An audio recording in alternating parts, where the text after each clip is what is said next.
Hey, Mr. Grade, bet you were expecting to see Ethan and Amber. You're wrong. It's me. Surprise.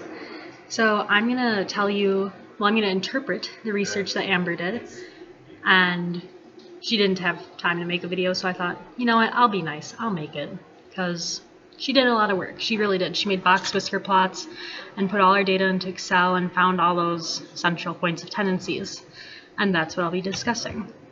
So what I have is, I noticed that the lowest average happened in the orange area, which had an average about 2.685, but the higher averages leaned more towards like green and blue and purple. And the highest was at the C column, and then the lowest was, well, obviously at orange. Not the C column, sorry, I meant green. Blah, blah, blah. And the standard deviation was pretty typical. So anywhere from like about 1.5 to 3.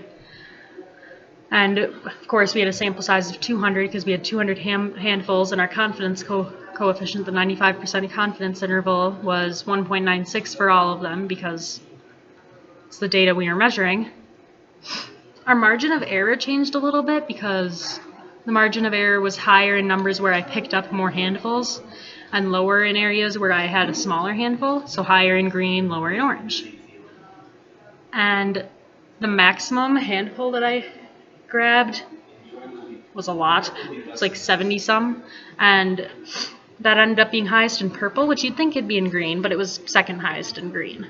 Purple was our third highest measure, so smack dab in the middle. And for the most part, we had pretty standard data. All the medians were anywhere from 4 to 7, so they were in the relatively same place, but the modes changed. Like I had an average of 9 greens in each handful for modes, or not an average, I should say the mode. Most common handful of greens in each handful was 9. And for orange, it was actually usually 2. So from that, we concluded that there must be smaller amounts of orange, which is kind of weird. And Amber made these box plots, which you're going to get in class. I'm going to hand them to you so that way you can see them better. But when you look through them, you can see that blue is a lot smaller than, like, it reaches out a lot smaller than something like purple did. Because purple had like this small average area, but then like went all the way over to 18, 19, no, it's 20. Went all the way over to like 19 or 20.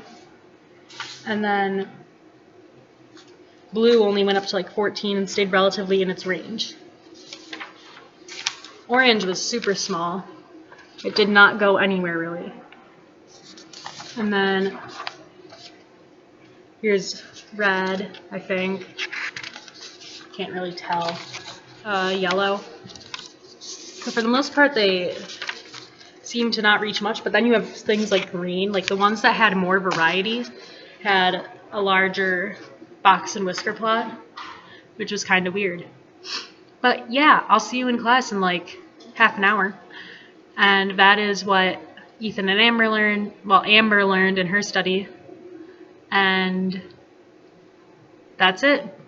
The other video has Josh and I and us describing histograms and what they are like and what they ended up being and why we thought there might be errors like there was in here.